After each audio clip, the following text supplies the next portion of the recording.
разом з американськими представниками вже на цьому тижні наприкінці. Площадка Абу-Даби для этого активно используется. Мы очень благодарны.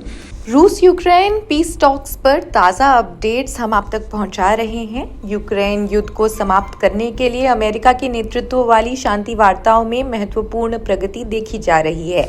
पिछले हफ्ते जिनेवा में अमेरिका और यूक्रेनी प्रतिनिधियों के बीच हुई 2 दिवसीय बातचीत के बाद एक नया 19 सूत्री शांति प्रस्ताव सामने आया, जो पहले के 28 सूत्री मसौदा से संशोधित है। यूक्रेन ने इस प्रस्ताव के मुख्य बिंदुओं पर भी सहमति जताई, लेकिन रूस अभी भी सतर्क रुख ले रहा है।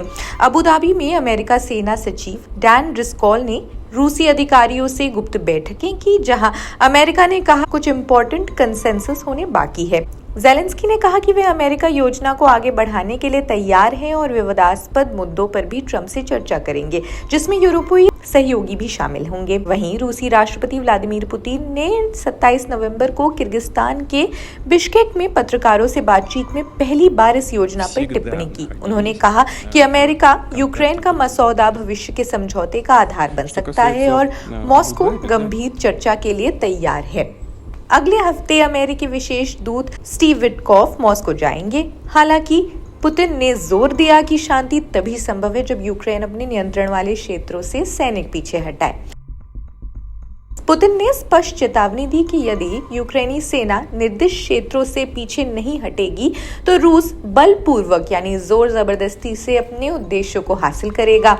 उन्होंने कहा, अगर वो पीछे नहीं हटते तो हम सैन्य साधनों से ये हासिल कर लेंगे। ये बयान युद्ध को लंबा खींचने की धमकी के रूप में भी देखा जा रहा है, क्योंकि रूस वर्तमान में यूक्रेन के लगभग 20% क्षेत्रों पर कब्जा जमाए हुए हैं।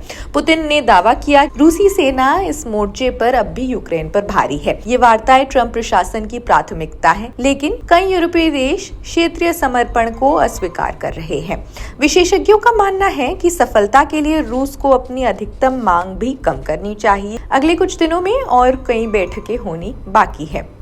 खैर, इस अपडेट में बस इतना ही। देश दुनिया की अन्य खबरों के लिए जुड़े रहे जनसत्ता के साथ। शुक्रिया।